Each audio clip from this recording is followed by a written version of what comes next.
Fox News alert: critical nuclear talks between the United States and Iran are reportedly making progress. But major issues still remain unresolved. Our chief foreign correspondent Trey Yingst live from Tel Aviv with the latest. Trey? John, good afternoon. Nuclear negotiations in Geneva, Switzerland, aimed at reaching a deal with Iran are finished. A U.S. official telling Fox News progress was made, but there are still a lot of details to discuss. The Iranians said they would come back in the next 2 weeks with detailed proposals to address some of the open gaps in our positions. Iran's foreign minister said his country reached an understanding on main principles with the U.S. as Iranian state media reports the talks entered the technical phase with conversations on uranium enrichment and stockpile levels. U.S. Special Envoy Steve Witkoff and Jared Kushner participated in the indirect negotiations that were led by Omani officials, with Iran's foreign minister leading the opposing delegation. Overnight, President Trump was asked about the talks, saying this. I've been told that a deal is next to impossible. No, I think they want to make a deal. I don't think they want the consequences of not making a deal. They want to make a deal. As negotiators gathered in Geneva, Iran's supreme leader spoke from Tehran amid a crowd that chanted and cheered. The Ayatollah Khamenei issued a new threat against the U.S. Navy.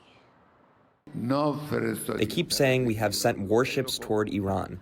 Okay, of course a warship is a dangerous device, but more dangerous than that is a weapon that can send that warship deep under the sea. This gives you a sense of where things are currently at in the region. There's a massive U.S. military buildup. President Trump has indicated he wants to see if diplomacy will work, and Iran's supreme leader is threatening to sink American Navy assets. John? Yeah, I mean, I'm not quite sure what kind of diplomacy that is, threatening the people that you're talking to about making a deal, but that's what they do in Iran. Trey Yingst for us. Trey, thank you. Jillian? All right, let's bring in Nathan Sales, former ambassador at large and coordinator for counterterrorism under President Trump. Nathan, perfect guest to join us today. Thanks for taking the time. Here's a statement that a U.S. official gave me this morning. We had been waiting hours to hear anything on these negotiations from the U.S. side. Iran's government, as you know, had been posting on social media all day, confirming the talks, telling people all kinds of things about them. But anyway, here's the Trump administration finally weighing in. They say progress was made, but there are still a lot of details to discuss. The Iranians said they'd come back in the next 2 weeks with detailed proposals to address some of the open gaps in our position. I mean, it's a little bit, it's good, right? It looks like things are maybe on an upward trajectory, at least for now, but it's pretty vague in general. It is, Jillian, and that's the way these talks often go, particularly when you're dealing with a hostile regime like the Iranian regime.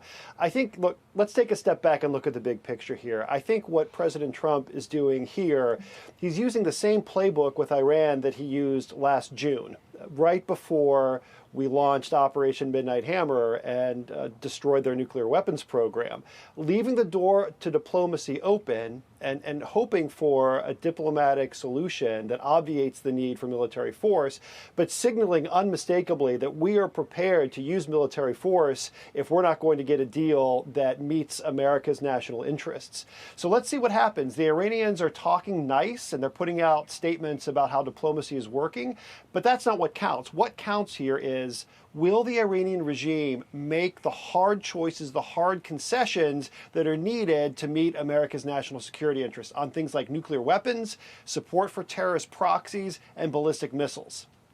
They're saying some nice things, but also some menacing and unhinged things, which they are, apt to do on social media on a daily basis. Here's Khamenei today. He says the U.S. president keeps saying they have the strongest military force in the world. The strongest force in the world may at times be struck so hard that it cannot get up again. This is a regime that is in a position of historical weakness right now, with the nationwide protests not abated yet, with the destruction of a good portion of their nuclear facilities. There is no sense of reality in anything that they put forward.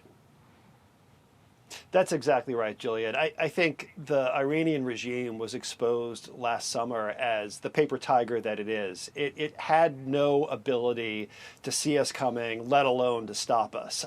And so the United States, and before us, Israel, enjoyed complete air superiority over Iran. We were able to operate at will. And the only reason it wasn't worse for the mullahs is because the United States and Israel decided to stop before it got really, really, really ugly for them. So, of course, there's an element of national pride here. The regime is going to boast, but words, talk, that's cheap. Can they actually deliver? I don't think they go toe-to-toe with the U.S. military in a way that is going to give our commanders much pause at all. So if 2 weeks from now the Iranians come back and it's like a nothing burger, as is their wont to do, what is the best next step for President Trump? Well, Jillian, this is a very important point. Are the Iranians actually negotiating in good faith, or are they running clock? Are they playing for time? And I'd put my money on the latter.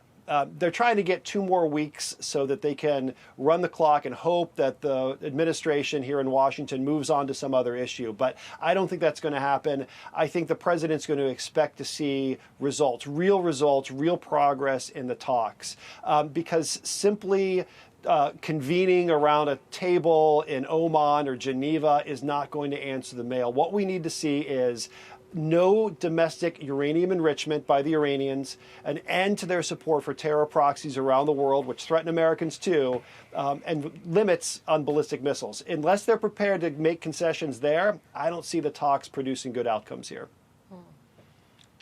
That reminded me of like my 4-year-old asking for a pony for Christmas, that wish list. Nathan, thanks so much for taking time with us. Learn a lot from your perspective as always.